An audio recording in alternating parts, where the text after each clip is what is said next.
Man, so I think I figured out why they want to stop this TikTok app, and it's mainly for prophecies like this. My people will know my name, Yashayahu 52:6. I'm all the way out here in the US. I can go on live right now on this app and have a full-blown conversation with somebody from Australia. Someone from Australia can join my live and we can have a conversation about the Most High Yahuwah's name, right? This same person in Australia can go on his live, right? And someone from Africa can join the live and they can have the same conversation with him that I had with him, right? About the Most High Yahuwah's name. This person in Africa can have the same conversation on his live with someone from the Middle East, and so on and so forth, man. This is the only app that is doing that. No other app is doing that. On Instagram, when I go on live, I might not get nobody that wants to join the live or even views the live. When I go live on Facebook, same results, man. When I go live on YouTube, same results, man, right? This app is the fastest growing app since 2020, man. And they want to stop that because of stuff like this. The truth is going to spread faster through this app. And they want to stop that, and they know that, man. That's what it is. That's what I got. Merci, Seigneur. Tant que vous n'aurez pas eu cette grâce de comprendre jusqu'où le Seigneur nous aime, il faudra le demander à l'Esprit qui vienne prier en vous. Interpellez sans cesse le Père pour qu'il vous accorde cette grâce de comprendre la grandeur, l'immensité de l'amour de Dieu pour chacun d'entre nous. Malgré nos péchés, malgré peut-être une vie de faiblesse, de misère, malgré tout cela, il nous dit encore un regard de notre part, un geste de pardon, et il est prêt à nous ouvrir son cœur pour nous établir en lui pour l'éternité bienheureuse. Merci, Seigneur.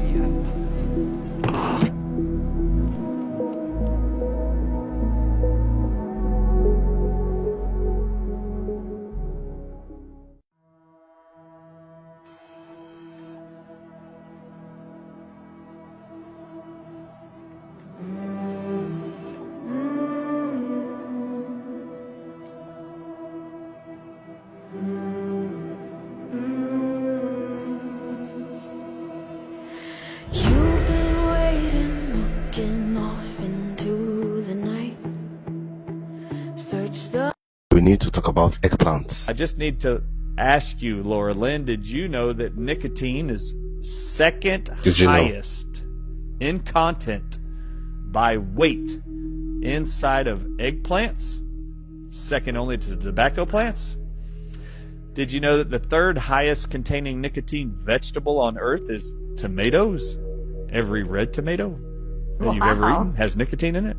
Wow. Did you know that green tomatoes have 10 times the amount of nicotine as red tomatoes? Mm.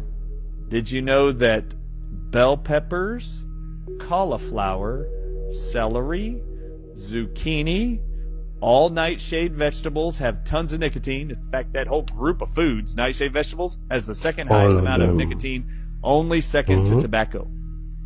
Wow. Now, this one should shock you. Have you ever eaten a potato chip, or mashed potatoes, or a baked potato, or French fries? All of it. Mm-hmm. I have. Did you know that white potatoes have nicotine in them? And every time you've eaten potatoes, you're sucking down nicotine? Wow. Now, my question for you is why do they continue to make us so scared of nicotine and tobacco if it's in our veggies? Yeah. So this is the level of Think about lying, it. pervasive lying, propaganda you've seen around tobacco since 1994. You're never going to be addicted to those vegetables. and they found out that the FDA has approved since the 1970s all tobacco giants can add 599 man-made chemicals to their tobacco products, of which 15 are called pyrazines, and Harvard confirmed in 2015 these man-made chemicals called pyrazines are why tobacco products are addictive. And then even said in their paper, FDA, we expect you should start regulating pyrazines over nicotine. I don't know if you guys have ever had a Mickey Mouse cup. You have a cup that has stuff written on the inside. A Mickey Mouse cup specifically has Mickey written on the inside. And when you're drinking liquid, you can see the reflection on the surface of the liquid. And the reflection actually says wicked. You think that was premeditated? Yes. You think that's why Walt named his infamous character Mickey? Yes. Did it catch you off guard? No, I had always known in my gully that Mickey was wicked, just filthy. You can actually see Mickey in a factory in one of his episodes where he's making Swiss cheese. And basically what he's doing is there's a conveyor belt and he's taking each one of these blocks of cheese and he's putting it up to his area 1 and poking a hole through the cheese with it. So he's actually going like this to the cheese. And he's making the Swiss. yeah, he's making holes in the cheese with his mouth. What have you contributed to the world? I'm not sure if you're aware, but I created the world's most popular computer operating system. No, of course. But as we all know, it wasn't actually you who created it. As a matter of fact, the predecessor of Windows, MS-DOS, was created by Gary Kildall, which you then basically stole from him for a couple of dollars. It's not just development. There's a whole lot of important factors to running an enormously successful company like Microsoft. So then let's leave the computer world for a moment. You have been a major spokesperson for COVID vaccines during the pandemic. Yes. What exactly makes you a computer engineer who didn't even program his initial product himself, a valid representative of the pharmaceutical industry? I have read a lot of books about that Yes, topic. but how does that... Wait a second. And met with specialists from the field all over the world. Mr. Gates, with all due respect, how do you feel about it now? Now that it's becoming more and more evident that the medication you were promoting, whilst having heavily invested in it yourself, thus making billions of it... This is not how the world works. ...has caused countless injuries, side effects, and death. That's a very immature way of looking at it, quite frankly. So here's my final question to you. Is this a behavioral pattern? What do you mean exactly? Taking technology from other people that you don't understand, selling a product full of bugs, causing massive damage and profiting from it in a spectacular... Watch this right here and tell me if this doesn't blow your mind. That's a human hair right there. This is the Apple CPU, the little chip that's in your phone or your computer. Yeah, watch it and tell me this is not fallen angel technology. I don't know what to say. Because nobody can make something like this. Not even a laser can shoot down that far and create something like this. Yep, just keep watching. We're going way deep. Oh yeah, we're not done yet. It goes further. Yep. And we hit the bottom, finally. This is just, it blows my mind. I can't even fathom it. I can't understand it. But that's exactly what fallen angel technology does. You can't even imagine. You can't imagine it. Can't create it. Yeah. Hi. What did you say to me? You said you read Deuteronomy 28 and you said what? I read the whole Bible. I started when I was 5 because my mama was either going to make me sit there and listen to her read it for an hour a day, taught her to let me read it for myself. Mm-hmm. Took a while. I was a kid, King James Version. I prayed for understanding. Maybe because I was a child and I really meant it, I was able to get it. Because I started reading, everything I was reading was not lining up with what they teach you on Sunday. Mm-hmm. And I kept reading. It kept being different. And I was a kid, so I thought maybe I was reading something wrong or I didn't have some understanding. It took me a while for me to realize it wasn't about me being right or wrong. The Word is right. Mm-hmm. And what the Word says is completely different from what they're going to teach you. I'm not going to teach you what's in that book. Got to read it. I was 5, started. By the time I was 8, I made it to Deuteronomy 28. At the end of Deuteronomy 28, I remember it clearly. I read it, I looked up, and I said, wow, really? Wow, this is awesome. I was like, I know the only people that fit what's in this book of who it says that the true house of Israel is, the lost tribes of Israel. They're lost. You know, they say they're scattered. We don't know who they are. I know who they are. It's Who are clear. It's you guys. It's What do you mean by you guys? the folks that were sent through the transatlantic slave trade, the folks that are still in the lands of their captivity. Israel is in the lands of their captivity. There is no creation of the so-called Jewish state of Israel in 1948. That does not fit prophecy. There's people over there that call themselves Jews. They call their own selves Ashkenazi. If you go look at Genesis chapter 10, 1 through 5, it tells you Ashkenaz is descended from Japheth, Noah's son Japheth, not Shem. That means he's a Gentile. I'm a Gentile. You know, we're Gentiles. And I mean, like, I wasn't brainwashed. I got the Bible before they do the brainwashing of the programming and try to make you think Egypt is white, which is ridiculous because it's Africa. So, you know, all that's Africa. So, you know, I'm thinking clearly because I'm reading, I know what's going on, you know. And, like, I was a weird kid. I thought a lot.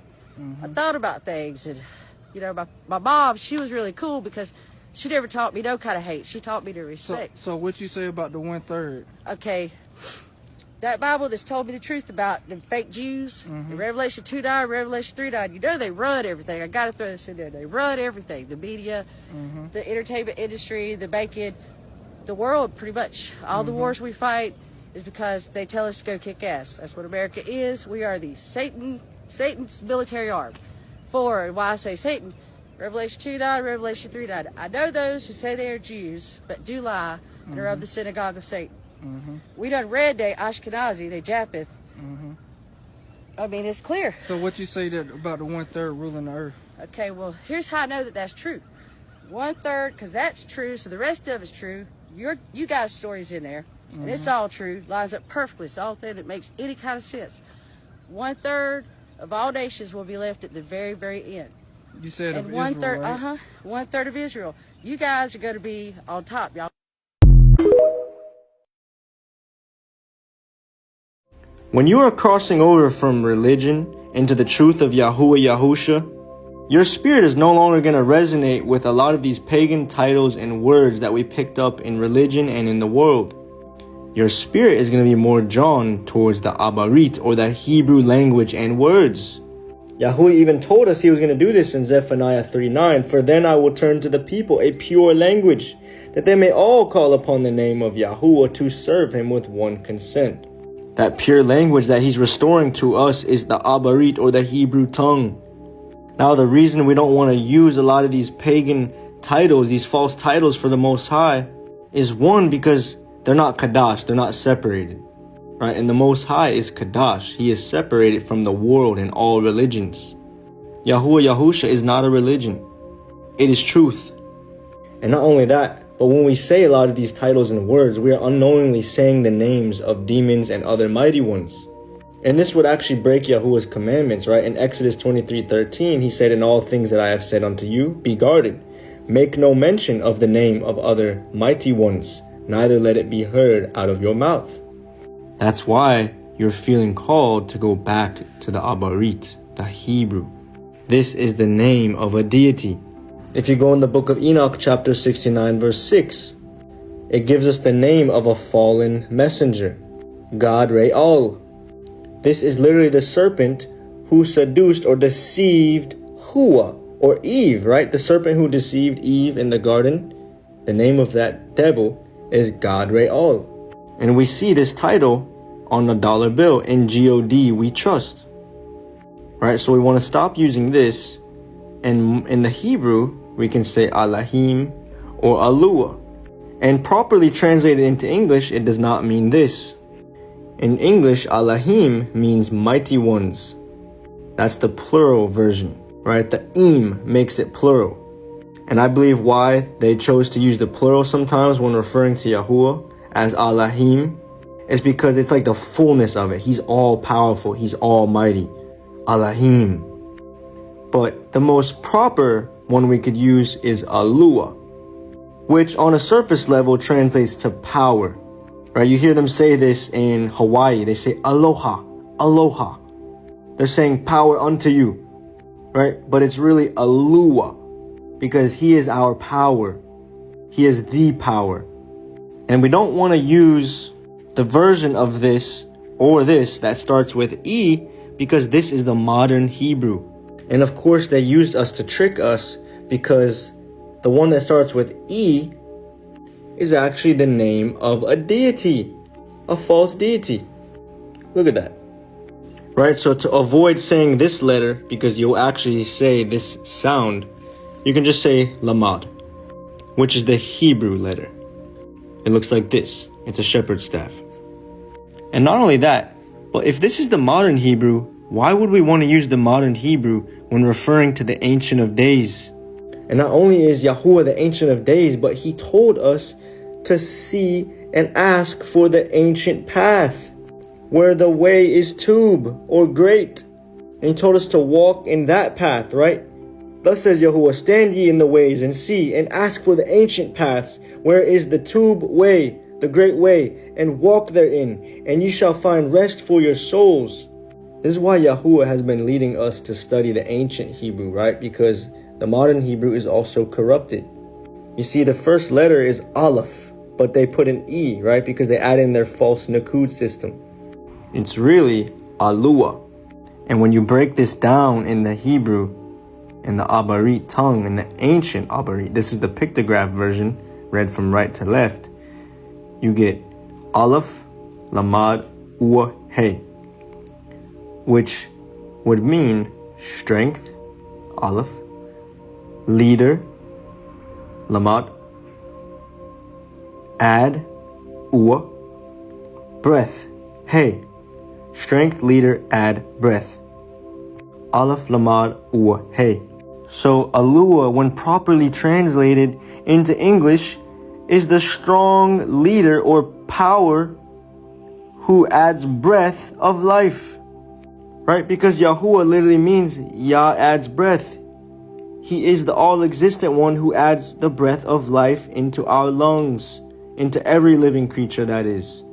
Which is why our lungs literally make that sound when we breathe.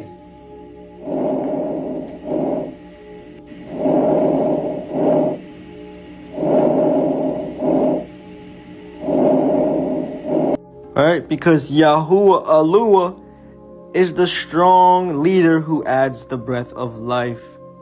You see, but they just translate it as this, right? Because they don't want us to know these things, family.